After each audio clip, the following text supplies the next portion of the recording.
welcome to another episode of the Drop-In CEO podcast. I'm Deb Coviello, your host, and as always, I am grateful that you have joined me week after week. I have the amazing privilege of bringing to you great guests, and sometimes it's just me talking to you, and I show up week after week because I sincerely care about you. I really do. I care about you, the C-suite leader of today or tomorrow, to navigate challenges with confidence. And as always, I love to start these episodes talking just a little bit about myself. I mean, honestly, I wish you were in front of me right now, just having a conversation, getting to know each other. But I'll go first, and maybe someday you will reach out to me and we will have a conversation. And for those of you that know me out there, sincerely appreciate the relationships and the networking that we've been able to do. So I'll just kind of start a little bit with what's going on in my life, and I will tell you, it is quiet. It is very quiet. It is summertime, and I live in Cincinnati, and it's been nice weather. We've had a few hot weeks, but we're kind of enjoying some springish weather right now, and it's absolutely delightful. But coming back to it's quiet, it means that it's a great time for me to catch up on sleep, do more planning, clean out a few cabinets or closets. You may have seen me do a few blog posts where I really tore my house apart. My husband's laughing at me, but we are now organized. And with this extra time during the summer, we just take a few weekend trips to go visit family and friends. We might stay at home, tinker. My husband Dan has been doing a lot of traveling lately, and some horror stories in some airports. And so when it comes to the weekend, we just like to stay put, regroup, maybe catch a bite out, spend some time with my daughter. And also just, it's a time to start thinking for myself, what do I want to do next? What do I want to do different? And I will tell you, I am starting to mentally get ready to start writing that second book, Secrets of the C-Suite. It has to get written. It's in me, and I'm starting to feel that I've been blessed with this quiet time to finally get this purposeful work done. So stay tuned for that. But let me move a little bit now to what I wanted to talk to you about. And it's something that's showing up for me in the universe, not only in my past, but people that I am seeing having some challenges. And again, I always turn challenges into opportunities. If you know me, I am very positive. Ask my kids. So a lot of people have been frustrated lately about things aren't going as fast as they would like. But one of the things I want to start with, again, this is the theme of the show, is that focus on outcomes of building relationships, building out your network versus the transaction. So you may go on a job interview and expect the transaction is a yes or no. Or you may have an initiative and the initiative doesn't go exactly as expected. Yes or no, it's binary. We focus on transactions and just getting results. If you know me, the greater opportunities to focus on outcomes. What's the big picture? Because sometimes you might get that job, but it may not be exactly what you want and you're disappointed.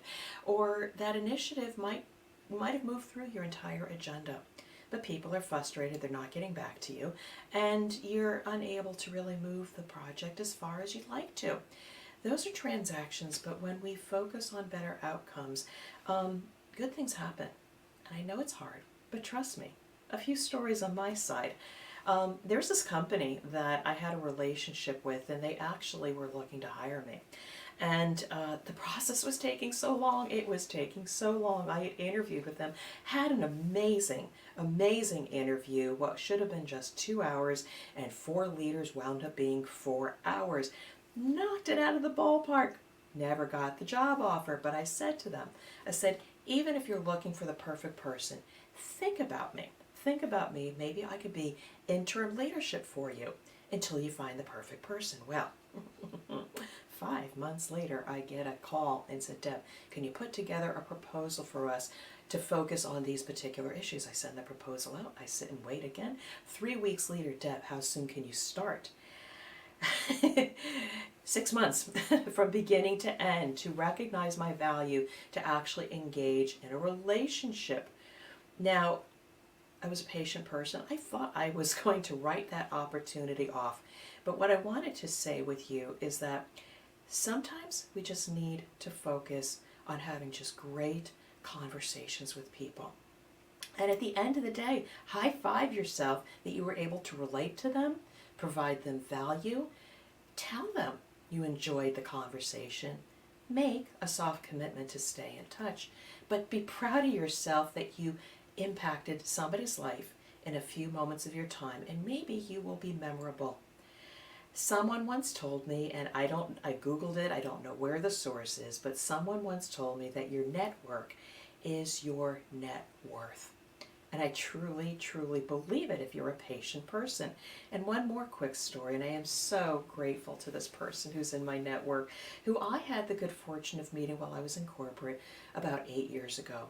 And he was actually my advocate and champion, for which he recommended me for my last leadership position there, and I took it, and it was the best thing ever.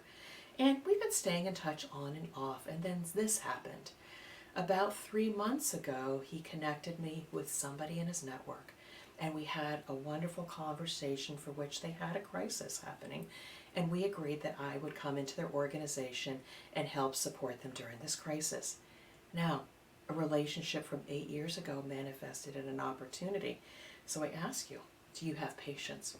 Patience may be the theme of this conversation I'm having with you. But let me just, let's just not talk all about myself. Let me talk about real people I know. In fact, even today, and if you're listening right now, you really, really inspired this conversation I'm having today on my podcast. But this person told me that they've been seeking the perfect opportunity. They're not reducing their standards. They don't want to make the same mistakes in the past of going for a particular role to later be disappointed. So they have their guiding principles. And in the process, they are patient. They are interviewing. Some of them are taking as much as 6 months to finalize a decision. And I told them, I said, the greater outcome of this is the people that you're meeting, because you're making impressions on people that may not offer you a job now, but you become memorable. So if we shift your focus to the outcome of building a powerful network and really connecting with humans, and yes, ultimately maybe you do want a transaction, you want a job out of this, let that not be your main focus, but just say providing value, establishing trusting relationships, have conversations, shake hands at the end or high five or whatever, and just be grateful that you may have had a great encounter with another human being, and maybe again you'll be memorable. When you shift your focus a little bit, it takes a little bit of pressure off of you that I got to get this job, even though that may be true.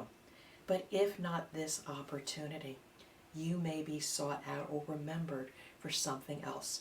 And that's the greater outcome. So I share this with you because you are amazing. I really care about you, each and every one of you that has come across my doorstep, and we've had a conversation. You have such value. And occasionally you lose your confidence. And what I'm here to try to do is give you some insight so that that confidence comes back, so that you are the amazing leader, the person that can make change, impact lives, to have a greater outcome, whether for yourself, your community, or for the places that you actually work. So I want to translate this into what can you do now? What is the insight that I have for you that, quite frankly, I use this on myself, and I'm starting to see it pay dividends, and I want to share it with you now. So my insight for you is, first, invest in yourself. Second, invest in your reach. And third, focus on your well-being. And I'll get to a fourth one, but let me go into a little detail here. When we invest in yourself, you pay respect to yourself. You commit to yourself to be even a better version of yourself. If you are in a place of transition, by investing yourself through reading, through just a little bit of reflection, writing, getting new skills, possibly exploring new opportunities, whether it's in your lane or outside your lane, every one of these endeavors, your thoughts will be invigorated. You will have new ideas. You might think about things a little bit differently. And all the while, you're growing as a person. So I highly recommend investing in yourself. Number 2, invest in your reach. Again, I am touching on this again. When I started out in my own business, I only had about 800 LinkedIn contacts. And some good first degree context, but not enough to really make a difference. I'm now over 9,000 through a conscious effort. I don't know everybody, but people have reached out to connect with me, and we may or may not engage. But so many of you, I would say several hundred at this point, we have actually had real conversations, and some of them have been memorable. Some of them stay connected to me. Some of them have been on the podcast. Some of them have referred me to other people. We've even written articles together. We have created beautiful things through building out this network. And I trust someday one of these connections is going to remember me. One, I didn't seek to be memorable to just get something. Every single encounter, I try to provide some value, connect them with somebody, share my insight. If nothing else, support them, make them feel good about themselves. That's what I'm here to do, because again, we've got only so much time on this earth, and I want everybody to have the best of what they deserve and really want. And so, invest in your reach out to your first degree connections, just reestablish, even if it's been 8-10 years, just say, hey, I was thinking about you. Ask them who they can refer you to. They'll get you to some amazing warm introductions or second degree people. Find your people.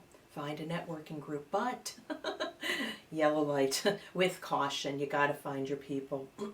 I've been part of many networking groups. Great people that keep referring me and referring to me. I get on a few podcasts. I invite them on my podcast. But the thing is they really weren't deep connections, nor were they in a place where they could even maybe connect me with somebody that might even be more relevant than that connection. Go with caution, find your community, find your people, if nothing else, people that lift you up, but also people that might be good sources of referral, or they might remember you. And the last one, and should have put this first, but take this time when it's slow. In terms of an outcome, is invest in your well-being, because when you feel good, you show up with more confidence. And when you take the time to rebuild yourself, both intellectually, through learning new things, or as for yourself, you become a better person. And most importantly, you invest in yourself. You're the most important person that really matters. Even though we give to our friends, family, community, to our work, to our leaders, you're the most important, and you need to keep your body, your well-being, your mind going to be that energetic person to live a fulfilling life. And so the last point I want to make after saying invest in yourself, invest in your reach, and invest in your well-being. By doing this, you're focusing on a greater outcome of bettering yourself, improving your network for the future, and they all become wise investments. When you change our perspective and focus on outcomes versus activity and transaction, better things will happen, but you just have to be patient. And that's my message for you. And I hope that resonated with you. I firmly believe this. And again, I've had to go through a lot of therapy and help to believe this, because as a high achiever, everything is in my control. Don't tell me what to do. If I get a roadblock, I am going to find a way through it or around it in order to make the activities happen. But sometimes there's uncertainty, and it's very uncomfortable being uncertain. And this was a piece of advice I gave somebody, maybe you have to zigzag a little bit to get to what you want. Be willing to go right or left before going forward. Sometimes you may learn things when you go in a couple different directions before being able to move forward again.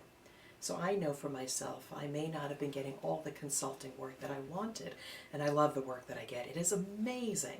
But sometimes I had to do some contract work just to be able to continue to keep my business open while trying to find viable clients. But through those zigzags, I learned what I did and did not like to do. I still provided value to others, and more importantly, as an outcome, I established meaningful relationships. And again, those relationships keep coming back. And so you never know, by maybe going in a zigzag towards your goal, you're doing something, but you're always moving forward. You're working towards a greater outcome, investing in yourself, learning new things along the way. But that is my message for you, is think about focusing on outcomes and building relationships versus just the activity and the results. Good things will happen. So you're successful. You're amazing. Go out there and make things happen. But just know, if you can implement some of these things all by yourself, kudos to you. I am grateful, but let me know. Let me know if any of these things work for you.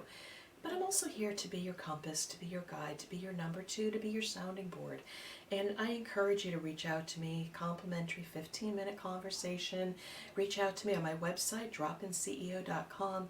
Go to my contact page. Let's just have a quick conversation. Or reach out to me on LinkedIn, direct message me, connect with me, and ask let's just have 15 minutes. I'd love a conversation with you. And if you loved this episode, and I hope you did, and you know one person that may benefit from this, please share the podcast with them. It's the greatest thing we can do by sharing these amazing resources and elevating other people. So with that, I am grateful that you've dropped in on another episode of the Drop-In CEO podcast. I'm Deb Coviello, your host, and I'm eternally grateful for our relationship, whether it is now on this podcast or if we connect in the future. But until we do meet again, or meet for the first time, I just want to wish you well and much success. Take care.